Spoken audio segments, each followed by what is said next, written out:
Assalamualaikum warahmatullahi wabarakatuh. Okey, untuk hari ini awak semua akan bersama dengan Ustazah Hanani dalam mata pelajaran akidah. Hari ini kita dalam tajuk beriman kepada hari kiamat. Kalau sebelum ni dalam akidah kita belajar tentang beriman kepada kitab. Manakala hari ini beriman kepada hari kiamat. Okey, kalau awak sebut terdengar ya tentang hari kiamat, semua rasa takut, betul tak? Ada orang yang cerita kalau hari kiamat ni habis kita akan mati, kan, akan musnahnya alam kita ni.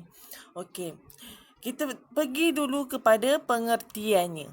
Pengertian hari kiamat ialah meyakini bahawa akan berlaku kemusnahan ke atas alam ketika sangkakala ditiup oleh malaikat Israfil. Apabila sangkakala ditiup kali kedua, manusia dan jin akan dibangkitkan semula untuk dihisap amalan sebelum ditempatkan di syurga atau di neraka. Okey, hari kiamat ni yang mana akan musnahlah segala apa yang ada di muka bumi ni. Dan akan binasalah apa benda yang hidup di muka bumi ni. Dari segi contohnya macam bangunan ke manusia, semuanya akan musnah. Tiada satu pun yang akan terselamat. Sebagai persediaan kita untuk menghadapi hari kiamat, apa yang perlu kita buat? Buatlah amal kebajikan, buatlah benda baik, kan? Okey, kita pergi kepada penerangan tentang hari kiamat tu. Okey, hari kiamat adalah hari akhir bagi alam ni. Yang kedua, pada hari itu semua makhluk dan alam ini hancur, lebur dan musnah dalam sekelip mata.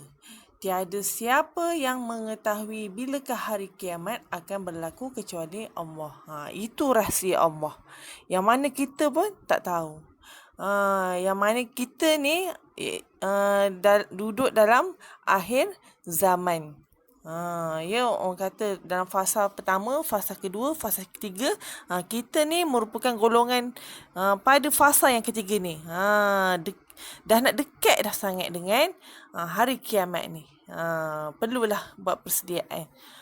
Hukum beriman kepada hari kiamat adalah wajib. Kita pergi kepada dalil nakli hari kiamat. Firman Allah Subhanahu Wa Taala, A'udzubillahi minasyaitanirrajim. Bismillahirrahmanirrahim. Daripada surah Az-Zalzalah ayat 1 hingga 8 yang bermaksud ayat yang pertama, apabila bumi digegarkan dengan gegaran yang sedahsyat-dahsyatnya. Ayat yang kedua yang bermaksud serta bumi itu mengeluarkan segala isinya. Ayat yang ketiga bermaksud dan berkatalah manusia, iaitu dengan perasaan gerun apa yang sudah terjadi kepada bumi. Ayat yang keempat bermaksud pada hari itu bumi pun menceritakan khabar berita. Ayat yang kelima bermaksud bahawa Tuhanmu telah memerintahnya, iaitu berlaku demikian. Ayat yang keenam bermaksud pada hari itu manusia akan keluar berselerak dari kubur masing-masing untuk diperlihatkan kepada mereka balasan amal-amal mereka. Ayat yang ketujuh bermaksud maka sesiapa berbuat kebajikan sebesar zarah pasti akan dilihatnya dalam surat amalannya. Ayat yang terakhir bermaksud dan sesiapa berbuat kejahatan sebesar zarah pasti akan dilihatnya dalam surat amalannya. Okey, dalam hari kiamat ni, kita ni akan dibangkitkan. Yang mana yang dalam kubur akan dibangkitkan untuk melihat amalan kita semasa di padang mahsyar nanti.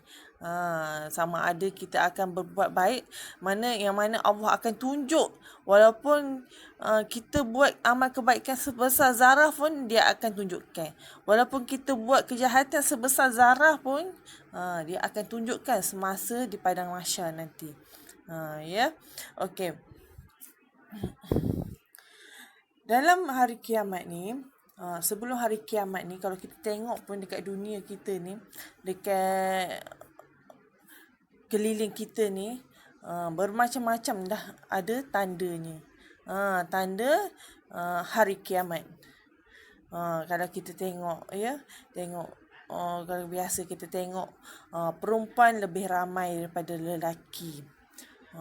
Kalau kita tengok orang bunuh, tak ingat sama ada anak ke, mak ke, bunuh tak kira siapa. Tak kira lah sama ada dia adik-beradik ke, tak kira lah sama dia ada pertalian darah macam mak dia ke. Itu yang terjadi sekarang. Okey, untuk hari ini ini sahaja.